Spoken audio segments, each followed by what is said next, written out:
Hello, Assalamualaikum. Apa khabar semua?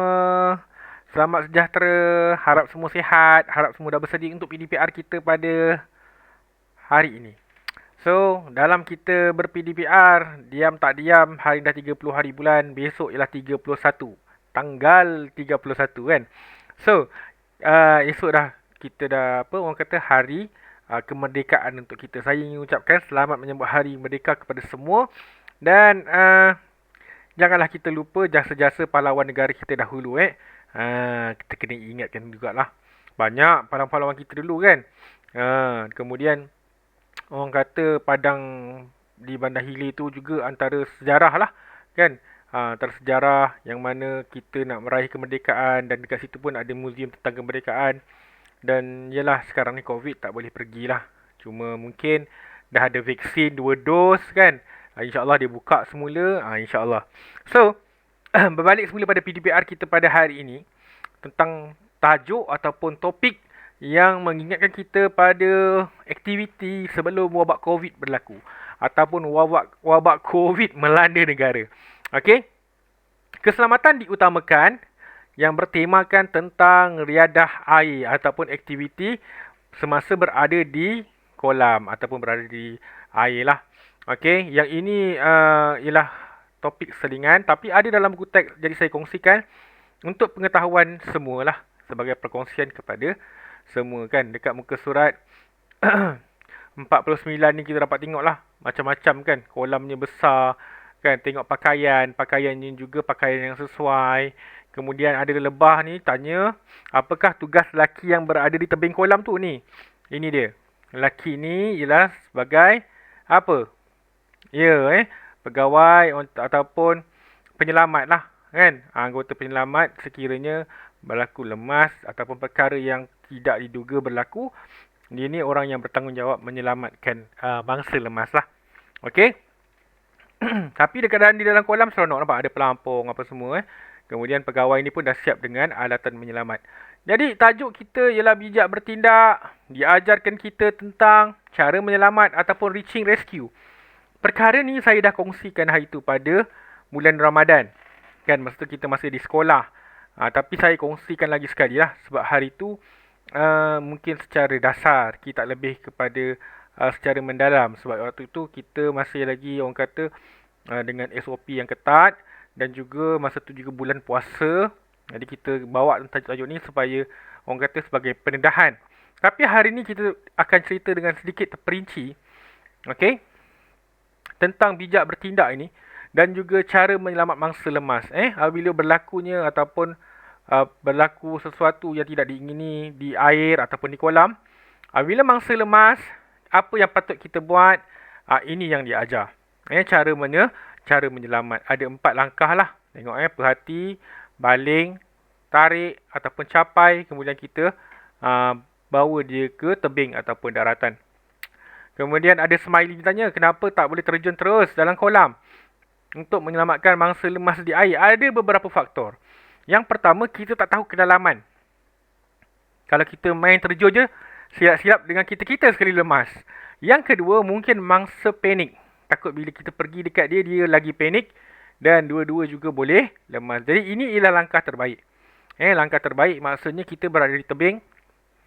Balingkan pelampung ataupun apa-apa sahaja alat yang boleh kita gunakan untuk menarik mangsa ke tebing. Okey? Dan sebenarnya sebelum kita melakukan ataupun kita mencadangkan untuk melakukan reaching rescue ni, kita sepatutnya sebagai kanak-kanak kita kena meminta bantuan orang dewasa ataupun menghubungi keluarga kan. Maklumkan ada kecemasan, tolong kan. Ataupun hubungi pihak berwajib, maklumkan perkara yang berlaku. Sebab itu kalau contoh kita bila nak pergi kolam, ayah ataupun mak mesti akan cakap, pergi turun mesti dengan mereka. Tak boleh turun sendiri-sendiri. Tak boleh turun seorang-seorang. Sekiranya berlaku perkara yang tak diingini, mereka ada kan. Jadi itu antara sebabnya lah. Tak boleh terus terjun. Kita baling alatan ataupun kita meminta bantuan dulu sebab kita tak tahu keadaan air tu macam mana. Kalau air deras macam mana kan, berombak macam mana. Jadi macam ni di kolam lah. Okey, di kolam dibalingkan saja tali penyelamat tu, mangsa capai dan kita tarik ke tepi. Alatan untuk menyelamatkan mangsa lemas mestilah ringan dan boleh terapung. Ini perkara yang orang kata macam, alah, benda simple kot, semua tahu. Tapi waktu berlaku kecemasan, kita dalam keadaan panik.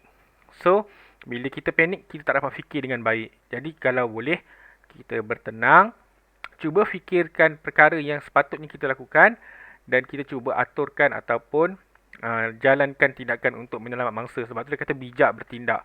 Okey? Jadi kalau macam kayu, tali kan, kita boleh pakai. Kalau pakai rantai besi, macam mana? Baling dah lah berat. Kemudian bila baling dia akan terus terbenam ke dasar sebab dia tak terapung. Jadi macam mana mangsa nak capai kan? Okey, di sini juga dia ada kongsikan type reaching rescue untuk tengok video untuk melihat macam mana kaedahnya reaching rescue ni dan alatan lain tadi saya dah kongsikan. Jadi itulah dia pasal menyelamat semasa di kolam. Kemudian di muka surat 41 ada pelbagai alatan yang dipertunjukkan pelampung, tuala, tali, Ada juga yang cipta alatan sendiri gunakan botol. Kan botol kosong dia terapung. Jadi bolehlah digunakan. Masa kita nak baling pun kita perlu menganggar. Kan kena agak. Tak boleh baling terlalu kuat. Tak boleh baling terlalu jauh. Sebab mangsa ni dia lemas. Jadi dia perlukan cepat. Takut nanti kalau air dah penuh masuk dalam mulut ataupun hidung, dah susah kita nak selamatkan. Okey, jadi ini kata cipta alatan untuk menyelamatkan mangsa lemas dengan menggunakan tong ataupun botol plastik dan tali. Okey. Kemudian saya tertarik untuk minta awak tengok kat sini. Saya perlu rendahkan badan supaya lebih stabil dan kukuh. Jadi bila kita rendahkan badan, kita lebih stabil. Kita tak nak bila kita baling, mangsa dia tarik kuat, kita berdiri. Jadi kita boleh terjatuh. Ataupun boleh terlepas. Jadi bila kita rendahkan badan, kita lebih stabil. Jadi kita boleh tarik lagi kuat. Dan keselamatan kita pun terjaga. Kalau dia tarik kuat, kita dalam keadaan duduk. So kita lagi kuat untuk tahan masa dia tarik tu kan. Kemudian ada juga contoh seorang mangsa ni, dia kata saya yakin dapat melakukan aktiviti ini. Yalah, kenapa perlu yakin? Kalau panik tak jadi. Tapi bila berlaku macam tu memang betul kita akan panik. Cuma kalau sekiranya berlaku, pertama kita cuba tenangkan dirilah. Cuba tenangkan diri kan. Kalau kita dapat tenangkan diri, insyaAllah insyaAllah. Kemudian akhir sekali kat situ, selepas tajuk reaching rescue, kita masuk di bakat terpendam. Ni saya sambungkan terus Bakat terpendam ini tentang Haikal dan Manimaran yang berlatih aksi kuak rangkak dengan alatan bantuan itu dia pool boy dan juga papan karibas. Ini kalau dulu dekat Jasco ke mana ada jual tau benda ni. Kan? Kadang-kadang kalau kita pergi hotel ke mana-mana ada kolam, kita tengok ada murid-murid ataupun kanak-kanak tu dipukul-pukul je dekat air. Benda ni benda terapung. Tujuannya untuk membantu kita berenang lah. Kalau pool boy tu letakkan di kelangkang kita lah celapa. Supaya apa? Supaya kaki kita, punggung, badan boleh terapung ataupun dapat diapungkan. Dan papan karibas untuk diletakkan di bahagian hadapan. Okey, dengan adanya alatan ini dia membantu ataupun menyokong badan kita untuk melakukan aktiviti renang untuk kita berenang dengan mudah. Okey. Jadi bila dah mahir nanti dah tak pakai dah papan karibas dan juga pool boy ni. Tapi waktu awal-awal untuk berlatih untuk dapatkan dia punya orang kata apa, gerakan tu nak dapatkan gerakan tu bagi lancar, bagi pandai, eloklah pakai benda ni sebagai satu bahan ataupun satu alat sokongan kepada kita semasa kita berenang. Tu dah dia dua papan karibas dan juga pool boy. Nampak? Ambil nafas daripada awal, tiarap dan apungkan badan, jangkau tangan ke depan, kemudian kuatkan tangan.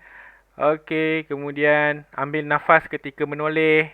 Kemudian sambung semula, kuatkan tangan, tegakkan kembali ke kepala. Jadi yang ini ialah asas lah. Maksudnya macam kita renang gaya bebas, Olimpik kan. Gaya bebas, asas. Bila toleh sikit tu, masa tu dia curi nafas, dia ambil nafas. Kemudian bila dia meluncur lagi ke depan, dia lepaskan udara perlahan-lahan dan tangan dan kakinya dikuatkan. Itu macam gaya bebas kan. Ini asas lah latihan. Okay.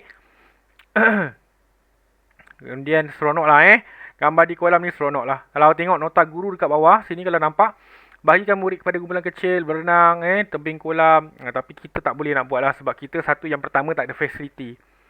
Kan, tak ada facility. Yang kedua ialah untuk seorang guru mengajar renang dia perlukan lesen. Perlukan lesen, perlukan tauliah. Dan yang ketiga ialah kebenaran ibu bapa. Kalau kita buat di sekolah takut masa PJ 30 minit. Kan? Murid nak tukar baju, nak mandi, nak salin dan sebagainya. Jadi dia akan makan masa. Kan? Sebab sebelum berenang pun kita sebenarnya digalakkan untuk buat regangan. Supaya nak elakkan kecederaan semasa berada di kolam. Jadi tak cukup masa. Tapi Alhamdulillah, kebanyakan sekolah mempunyai inisiatif yang mana dia ada mewujudkan kelab-kelab renang. Kelab-kelab renang ni di bawah kurikulum, murid yang berminat dengan berenang akan dihantar dengan jurulatih luar, dengan kebenaran ibu bapa, berlatih berenang dengan kelab-kelab yang berdaftar dengan sekolah di luar waktu persekolahan. Jadi dia berlatih dekat luar lah. Ada saya tahu murid sekolah kita ada yang pandai berenang. Hebat kan, tahniah.